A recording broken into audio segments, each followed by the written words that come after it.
Mrs. Scott, you bring out this issue, you bring it out with passion. This is exactly what we need to have as we go forward in this discussion. This is exactly what the PBMs don't want to have. They don't want to have transparency. They don't want to talk about it because we've been talking about it now for years on this floor, and it just continues to get worse.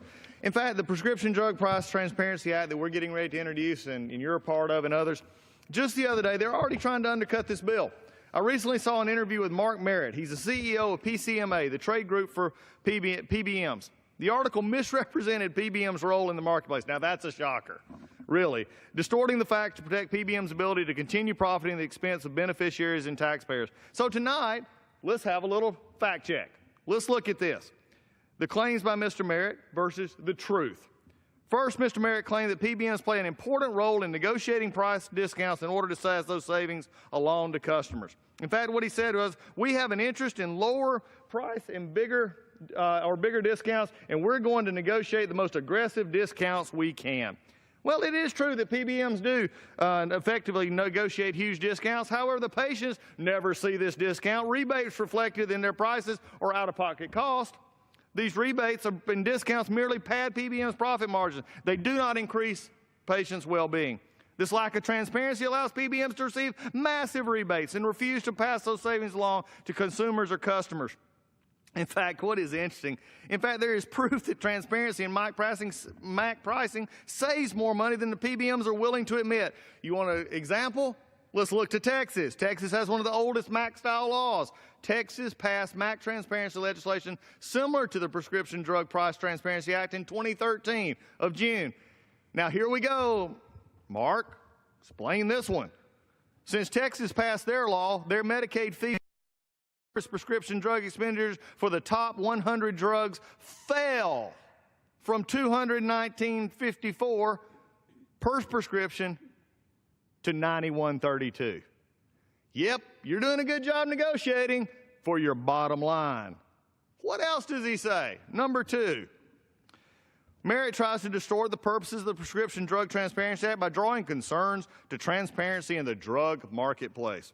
Let's see what he says. He says, the kind of transparency to be concerned about is where competing drug companies and competing drugstores can see the detailed arrangements that we have with all of their competitors. Well, seeing how they own part of the competitors, not really a lot of things going on there. Our legislation simply would not allow competing drug companies to see detailed arrangements that PBMs have with competitors. Mark, quit lying. This statement is a misrepresentation of what Prescription Drug Transparency Act does. Competing pharmacies would not be able to see the arrangements their opponents have with PBMs because they would not be publicly disclosed. Transparency measures and contractual agreements include confidentiality clauses preventing public disclosures. May I remind Mark, he has gag orders in some states where the pharmacists can't even talk about these issues. And by the way, they send letters to pharmacists saying, oh, don't go talk to your elected officials because if you do, we'll cut your contract off. Wow, that's concern, Mark. Furthermore, the disclosure of sources of drug pricing determination remains confidential and is only disclosed to pharmacies and their contracting entities. PBMs distort transparency to mean only public transparency in an attempt to protect profitability that comes with keeping their corrupt business practices in the dark. I wish he'd have stopped there. He didn't. Let's go on. The third, Merritt says, we want to make sure that wholesalers who sell to the drugstores aren't trying to sell the most expensive thing and pass cost on to consumers. All right, here we go. This is getting familiar. It has little to do with wholesalers. PBMs designed the formularies. Yes, we understand this, Mark. Formularies that dictate what drugs are covered by insurance. Because there's no transparency, PBMs are able to receive drugs at discounted prices but refuse to tell employers. PBMs are then able to still charge employers full amount of the drug even though they're receiving it cheaper. PBMs often receive large rebates to incentivize them to include expensive name brand drugs in their formularies even though cheaper generics are available. Listen, Mr. Speaker, listen. They receive large rebates to incentivize them to include the expensive brand name drugs on their formularies. I had an issue just like that with my own mother just recently when she needed medication. She'd been on it for 8 months. They had to reauthorize it after the first of the year. And I said, well, is there another issue that she could have? They said, well, this is the only one on the formulary. PBMs don't control pricing. PBMs don't control what drugs come to the market. Another falsehood. PBM substitute expensive drugs and overcharge Medicare Part D, TRICARE, and FHB programs. This means they're lining their pockets with the money from the taxpayers. Fourth thing, if drugstores like those terms, they can sign a contract, and if they don't like them, they can join some other plan. Oh, I love this. This is classic, Mr. Speaker. PBMs hold the disproportionate share. I've already talked about 3 of the largest PBMs own 80% of the market. 80%.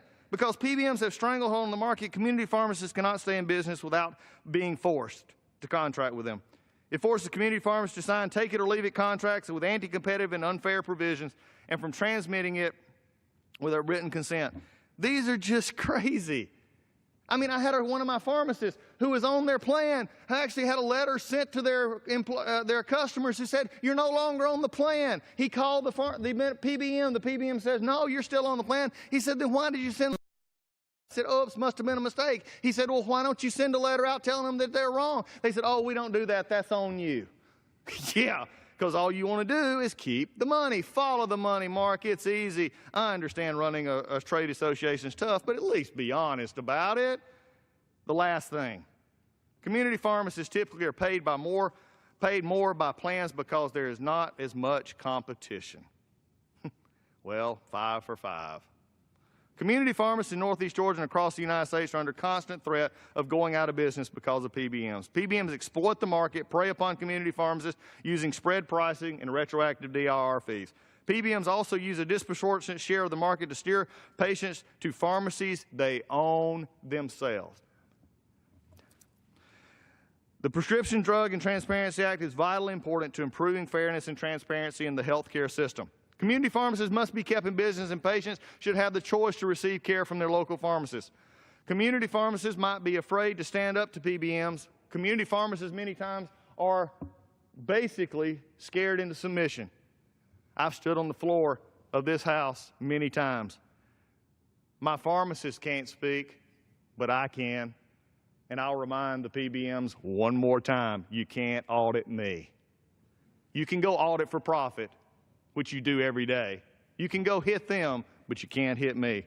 I will continue to be a voice for community pharmacists. These members are being a community voice. Our numbers are rising every day, and the president himself has actually begun to look at those middlemen in those pricing. So tonight ends another night of telling truth when the truth needs to be told. And with that, Mr. Speaker, we end another time of standing up for the American people in the community.